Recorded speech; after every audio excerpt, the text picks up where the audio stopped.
Subscribe now and press the bell icon. Never miss an update. Hello students, previous class में हम लोगों ने देखा था टाइप्स ऑफ यूनिट सेल, यानी यूनिट सेल के प्रकार। ठीक है, टुडे हम लोग देखेंगे कि किसी भी यूनिट सेल में एटम्स का कैलकुलेशन कैसे किया जाए। किसी भी यूनिट सेल में एटम का कैलकुलेशन कैसे किया जाए। ठीक है, means calculation of atoms present in unit cell. आज हम लोग को जो देखना है टॉपिक वो क्या है, calculation of atoms present in unit cell. Means unit cell में एटम्स की क्या करनी है, गणना करनी है आज हम लोगों को। ठीक है, तो इसके लिए आप लोग इंश्योर हो जाइए, ठीक है, कि जो हमारा यूनिट सेल होता है वो क्यूबिक होता है। कैसा होता है, क्यूबिक, क्यूब लाइक होता है। ठीक है, जैसे ये, और इस क्यूब की मैं आप लोगों को पोजीशन बता देता हूं। This is the corner of the cube. ये क्यूब के क्या है, कोने हैं। ठीक है, कॉर्नर है, ये जानना बहुत जरूरी है। ठीक है, और this is the face of the cube. ये जो है ये सारे के सारे क्यूब के क्या हैं, फेस हैं। और ये क्यूब जो है वो एक बॉडी जैसा है। ठीक है, तो इस बॉडी के अगर मैं सेंटर की बात करूं तो बॉडी का सेंटर जो है वो यहां इसके अंदर है। ठीक है, तो इस तरह से हम लोग इतनी बातें इस क्यूब में ध्यान रखेंगे कि कॉर्नर क्या है, फेस क्या है, ठीक है, और बॉडी क्या है। क्लियर? अगर हम लोग इतना ध्यान रखेंगे तो ये चीजें हमें यूनिट सेल में एटम्स के कैलकुलेशन में बहुत ज्यादा हेल्प करेंगी। ठीक है, इसके साथ साथ हम लोग एक चीज और इंश्योर कर लें। हम लोगों ने देखा था टाइप्स ऑफ यूनिट सेल। ठीक है, तो किस यूनिट सेल में या किस प्रकार के यूनिट सेल में एटम्स कहां पर सिचुएट होते हैं ये जानना बहुत जरूरी है। जब तक हमें ये नहीं पता होगा कि किस टाइप्स के यूनिट सेल में एटम कहां पर सिचुएट होते हैं तो हम लोग यूनिट सेल में एटम्स का कैलकुलेशन नहीं कर पाएंगे। इसलिए ये दो बातें आप लोग इंश्योर कर लीजिए कि क्यूब का कॉर्नर क्या है, फेस क्या है, बॉडी सेंटर क्या है, और किस टाइप के यूनिट सेल में एटम्स कहां पर सिचुएट होते हैं। ठीक है, हमें पूर्ण विश्वास है कि आप लोगों को ये बातें क्लियर हो गई होंगी। ठीक है, तो हम लोग अब देखेंगे कि यूनिट सेल में एटम्स का कैलकुलेशन कैसे करते हैं। तो सबसे पहले हम लोग चर्चा करेंगे calculation of atoms in simple unit cell या सिंपल क्यूबिक यूनिट सेल। सबसे पहले हम लोग देखेंगे सिंपल क्यूबिक यूनिट सेल, यानी सिंपल क्यूबिक यूनिट सेल में एटम का कैलकुलेशन कैसे करते हैं। ठीक है, तो सबसे पहले इसके लिए तो हम लोगों को पता होना चाहिए कि ये सिंपल क्यूबिक यूनिट सेल है क्या। It means that simple cubic unit cell में एटम्स कहां पर सिचुएट होते हैं। तो प्रीवियस क्लास में हमने बताया था कि जो सिंपल क्यूबिक यूनिट सेल होता है उसमें एटम्स क्यूब के कॉर्नर पर सिचुएट होते हैं। कहां पर सिचुएट होते हैं, कॉर्नर पर सिचुएट होते हैं। क्लियर? यही बताया गया था ना कि सिंपल क्यूबिक यूनिट सेल में एटम्स कहां पर सिचुएट होते हैं, क्यूब के कॉर्नर पर सिचुएट होते हैं। ठीक है, तो ये कॉर्नर पे सिचुएट हो गए। अब किसी भी क्यूब में नंबर ऑफ कॉर्नर कितने होते हैं, नंबर ऑफ कॉर्नर कितने होते हैं, तो हम लोग ये क्यूब से देख सकते हैं 1 2 3 4 5 6 7 8। किसी भी क्यूब में नंबर ऑफ कॉर्नर्स जो है वो कितने होते हैं, 8 होते हैं। ठीक है, क्लियर? यानी इस 8 कॉर्नर्स पे ही सिंपल क्यूबिक यूनिट सेल में एटम्स क्या होंगे, सिचुएट होंगे। अब इसके बाद हम लोगों ने पढ़ा था क्रिस्टल लैटिस। क्या पढ़ा था, क्रिस्टल लैटिस। कि अगर इन यूनिट सेल को 3 डायमेंशन में एक दूसरे से सटा के रख दिया जाए तो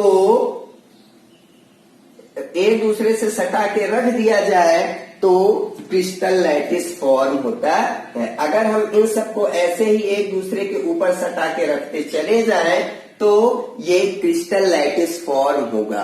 ठीक है, क्लियर। अब हम देखेंगे calculation of atoms in simple cubic unit cell. ठीक है, तो चलिए हम लोगों ने देखा कि किसी भी क्यूब में नंबर ऑफ कॉर्नर्स कितने होते हैं, 8 होते हैं। आप लोगों ने देखा किसी भी क्यूब में नंबर ऑफ कॉर्नर कितने होते हैं, 8 होते हैं। तो number of corner in cubic cell equal to 8। Clear, cubic cell equal to 8 corner होते हैं। क्लियर। अब इन कॉर्नर पे जो एटम का पार्टिसिपेशन है वो कितना होता है। ठीक है, तो इसको हम लोगों को ध्यान से समझना है कि एक कॉर्नर पे एटम का पार्टिसिपेशन कितना होता है। तो आप लोगों को अभी हमने बताया कि ये एटम्स जो होते हैं वो 3 डायमेंशन में एक दूसरे से, ये यूनिट सेल जो होते हैं वो 3 डायमेंशन में एक दूसरे से सट करके क्या होते हैं, अरेंज होते हैं लाइक दिस। क्लियर।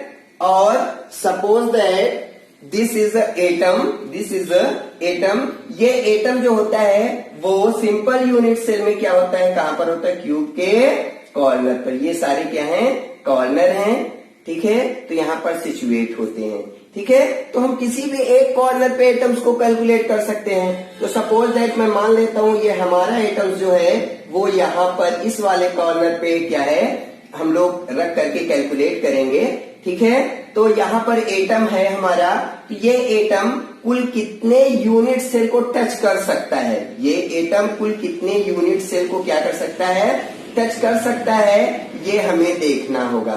ठीक है, तो हम लोगों ने यहाँ पर 1 2 3 4 यूनिट सेल लिया है। ठीक है, और ये हमारा एटम यहाँ है। ठीक है, अब चूंकि 3 डायमेंशन में और यूनिट सेल अरेंज किए जा सकते हैं तो इसके ऊपर भी रखा जा सकता है 1 2 3 4, यानी ये एटम्स होगा, इसके ऊपर भी 4 यूनिट सेल अरेंज होंगे। तो इस तरह से ये जो एटम होगा ये कुल 8 यूनिट सेल के कांटेक्ट में होगा। कितने यूनिट सेल के कांटेक्ट में होगा, 8। समझ में आया। ये जो हमारा एटम्स है, ठीक है, अगर हम लोग ऐसे देखेंगे तो समझ में कम आएगा।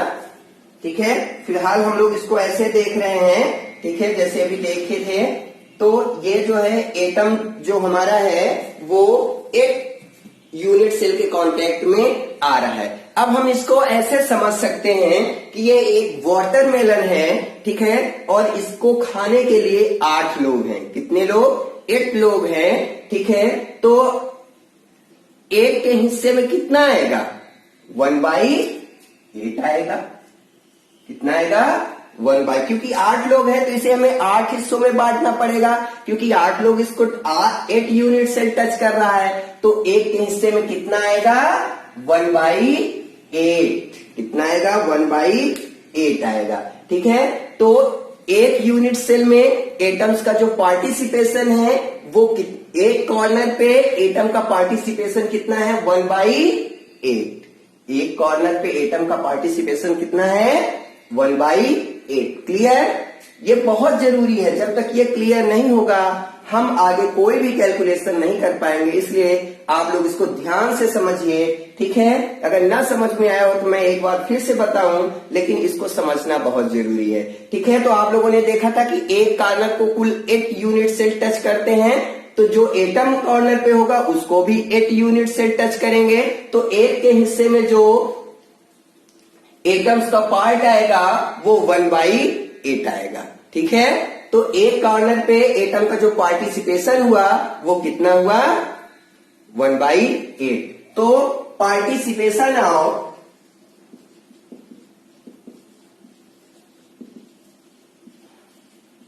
Atom in one corner of the cube equal to 1/8। 1/8 clear. तो क्यूब में टोटल 8 कॉर्नर होते हैं और एक कॉर्नर पे पार्टिसिपेशन कितना होता है? 1/8 होता है। तो एक यूनिट सेल में कुल कितने एटम हो जाएंगे? तो अब हम यहां देखेंगे total number of atom, total number of atoms present in simple cubic system.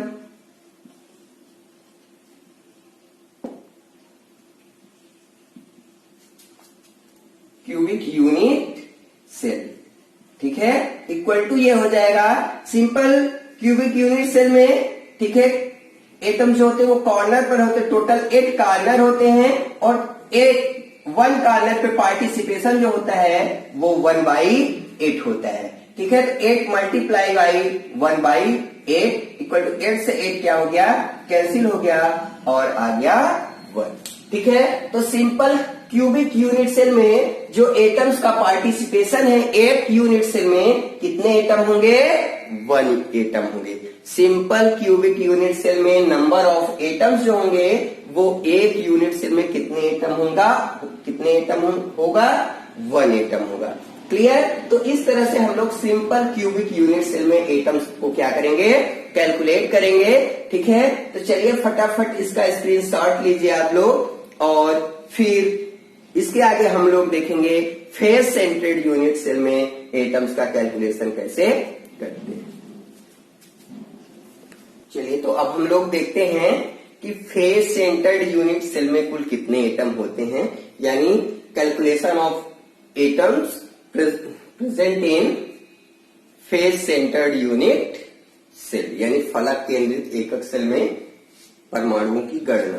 Clear, ठीक है। तो सबसे पहले हमने बताया कि हमें ये इंश्योर होना चाहिए कि ये फेस सेंटर्ड यूनिट सेल है क्या, ठीक है। तो प्रीवियस क्लास में हमने बताया था कि फेस सेंटर्ड यूनिट सेल ऐसा यूनिट सेल होता है, ठीक है, जिसमें एटम्स क्यूब के प्रत्येक कॉर्नर पे होते हैं। इसके अलावा प्रत्येक फेस पे भी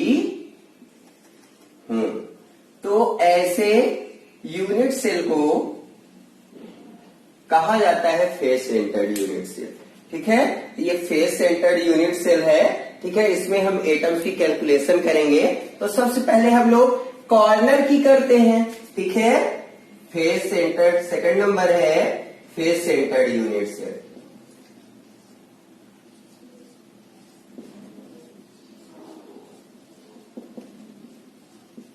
फेस सेंटर्ड यूनिट सेल, ठीक है।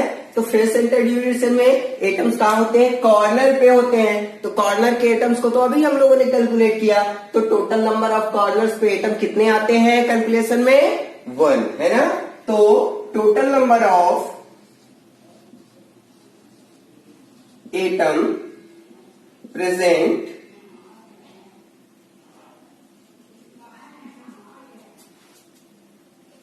एट कॉर्नर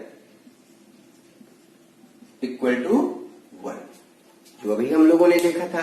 अब इस फेस पे टोटल नंबर ऑफ एटम्स कितने होते हैं, ठीक है। तो सब अब इसमें हम लोग देख लें कि किसी भी क्यूब में नंबर ऑफ फेसेस कितने होते हैं, ठीक है। तो ये एक क्यूब है, ठीक है। इसमें नंबर ऑफ फेस हमने बताया था, फेस ये होता है ये सामने वाला जो जिसको फलक कहते हैं, फलक भी बोलते हैं। तो ये फेस हो गया।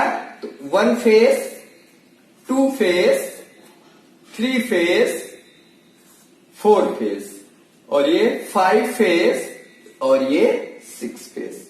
तो total number of faces in a cube equal to कितने? 6। क्लियर। तो टोटल नंबर ऑफ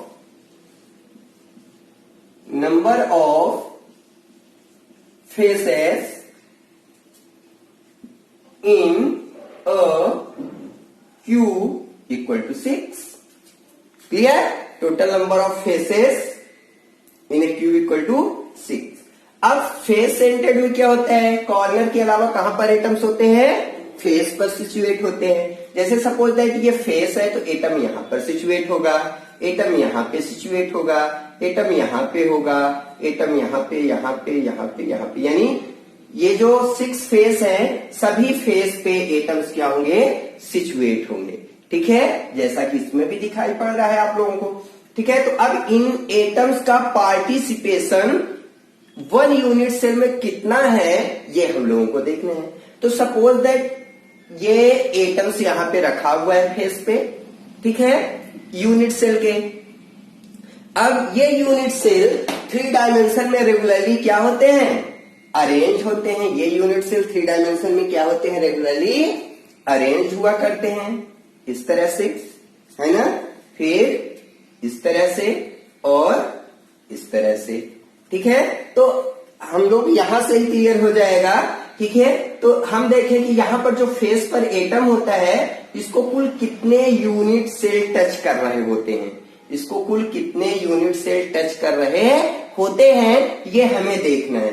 तो यहां फेस पे जो एटम्स रखा हुआ है उसको 2 यूनिट सेल टच कर रहे होते हैं, एक ये और एक ये। इसके अलावा अगर मैं तीसरा देखूं, इधर भी लगाऊं तो ये भी यूनिट सेल इस एटम्स को नहीं टच कर रहा है, यहां जो होगा वो भी नहीं टच कर रहा है, इधर का भी नहीं टच कर रहा है। यानी एक फेस पर जो एटम्स होगा उसको ओनली 2 यूनिट सेल टच कर रहे हैं। तो एक यूनिट सेल के हिस्से में कितना एटम आएगा? तो फिर से वही बात है कि 1 वाटरमेलन है और 2 आदमी इसको खाने वाले हैं। ठीक है, तो एक के हिस्से में कितना आया? तो 1 वाटरमेलन है, उसको 2 आदमी है तो 2 हिस्सों में बांटा, तो एक को बांटा 2 हिस्सों में, यानी एक के हिस्से में कितना आएगा? 1/2।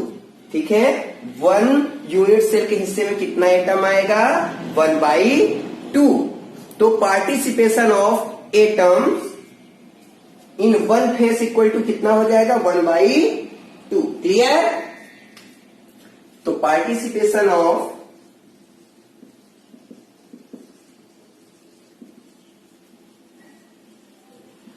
Atom in 1 face equal to 1/2। Clear? 1/2।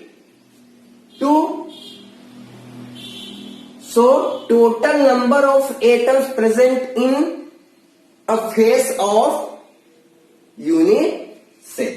ठीक है, total number of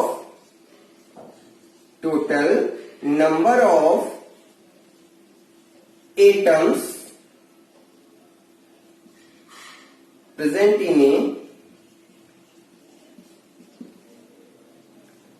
faces of cube equal to, faces होते हैं 6, 1 फेस में पार्टिसिपेशन होता है 1/2। शो 2 3 जा 6 और 3 1 जा 3। तो so total number of atoms present in faces of cube equal to 3। ठीक है, जो फेसेस पे एटम होंगे वो कितने होंगे? टोटल 3 होंगे। ठीक है, और एक एटम कहां पर होगा? कॉर्नर पे। So total number of atom in face centred unit cell, so total number of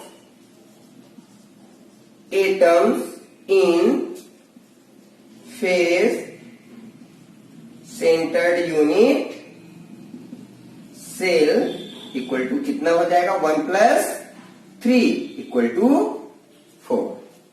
clear? तो इस तरह से हम लोग फेस सेंटर्ड यूनिट सेल में एटम्स का क्या करेंगे? कैलकुलेशन करेंगे। ठीक है, समझ में आया? ठीक है, तो फिर नोट कर लीजिए इसको। फिर हम लोग देखते हैं बॉडी सेंटर्ड यूनिट सेल क्या में एटम्स का कैलकुलेशन कैसे करेंगे। तो अब हम लोग देखेंगे बॉडी सेंटर्ड यूनिट सेल में एटम्स का कैलकुलेशन कैसे करते हैं। किसमें? बॉडी सेंटर्ड यूनिट सेल में।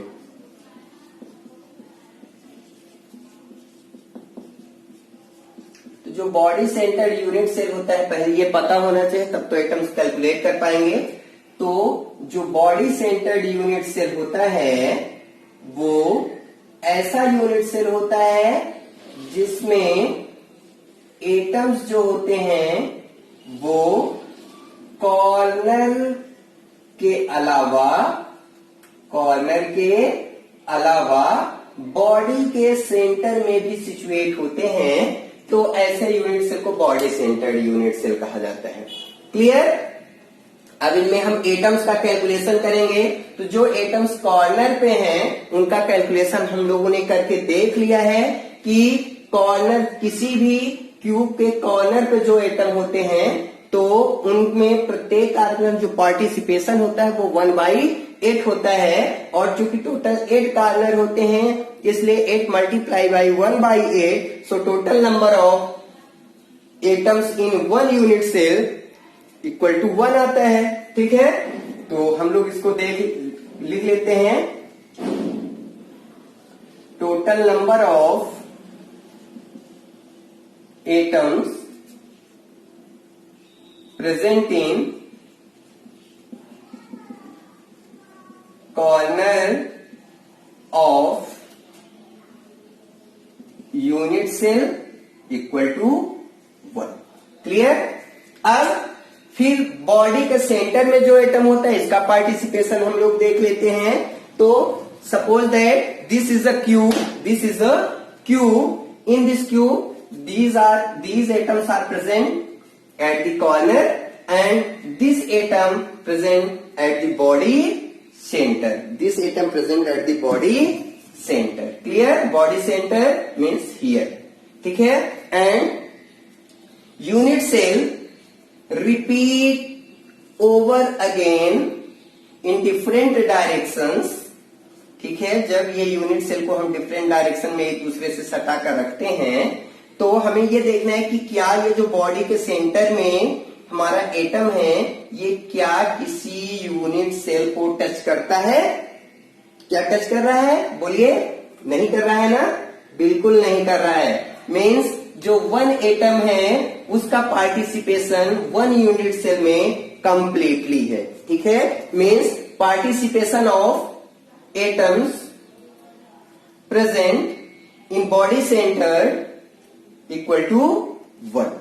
ठीक है, तो participation of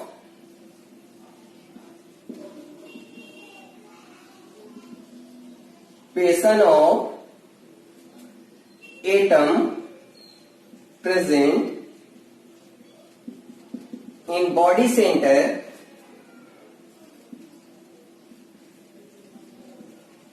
equal to 1। So total number of atoms in body centered unit cell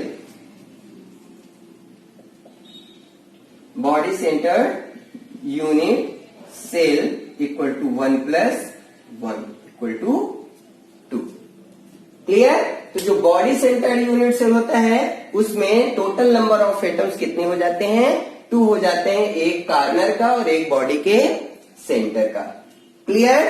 तो चलिए इसको फटाफट आप लोग नोट कर लीजिए, फिर हम लोग देखते हैं इन सेंटर्ड यूनिट सेल। ठीक है, तो हम लोग देखते हैं इन सेंटर्ड यूनिट सेल। तो इन सेंटर्ड यूनिट सेल क्या होता है? ऐसा यूनिट सेल जिसमें एटम्स कॉर्नर के अलावा 2 अपोजिट फेसेस पे हो, तो ऐसे यूनिट सेल को कहा जाता है इन सेंटर्ड यूनिट सेल कहा जाता है। अब हम लोगों को इसमें एटम्स का कैलकुलेशन करना है। तो कॉर्नर पे एटम्स का कैलकुलेशन हम लोग देख चुके हैं। ठीक है, तो कॉर्नर पे जब हम एटम का कैलकुलेशन करेंगे तो उसका कैलकुलेशन टोटल कितना आता है? 1 आता है ना, 1 एटम्स। ठीक है, तो total number of atoms present at the corner of 1 unit cell equal to 1। ठीक है, फिर हम लोग देखेंगे ये जो 2 अपोजिट फेसेस पे एटम्स हैं इनका कैलकुलेशन करेंगे। तो अपोजिट फेस, तो फेस पे है, फेस का कैलकुलेशन अभी हम लोगों ने देखा था कि जब कोई भी एटम जो होता है वो फेस पे होता है तो उसका पार्टिसिपेशन जो होता है एक, क्योंकि इस फेस वाले एटम्स को 2 यूनिट सेल टच करते हैं, ठीक है, तो इसका 1 का पार्टिसिपेशन जो होता है वो कितना होता है, 1/2 होता है। ठीक है, कितना होता है, 1/2। तो participation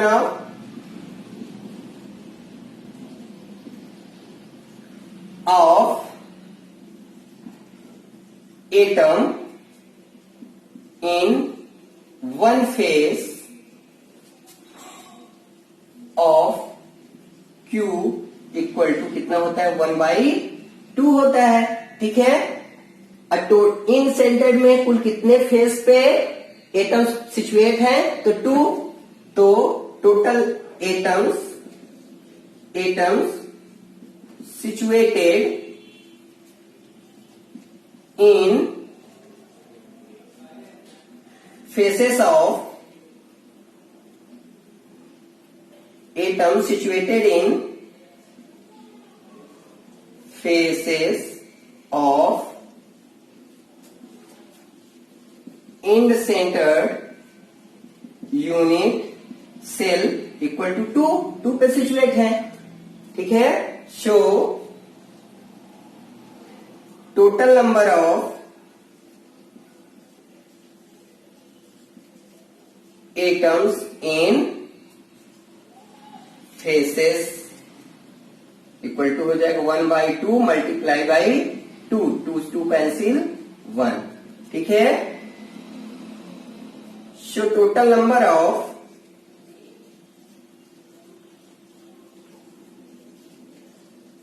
atoms in centred unit cell, in centred unit cell equal to हो जाएगा 1 + 1 इक्वल टू 2। तो इस तरह से हम लोगों ने एटम्स का, यूनिट सेल में एटम्स का कैलकुलेशन देखा। ठीक है, तो यूनिट सेल में एटम्स का जो कैलकुलेशन है, ठीक है, वो सिंपल यूनिट सेल में कैसे, बॉडी सेंटर्ड में, फेस सेंटर्ड में और एंड सेंटर्ड में। ये बहुत ही जरूरी है, जब हम लोग आगे कोई भी और कैलकुलेशन देखेंगे तो वहां पर इन सब का बहुत ही ज्यादा यूज है, तो आप लोग इसको नोट करिए। ठीक है, आज की क्लास बस यहीं ओवर होती है। Thank you.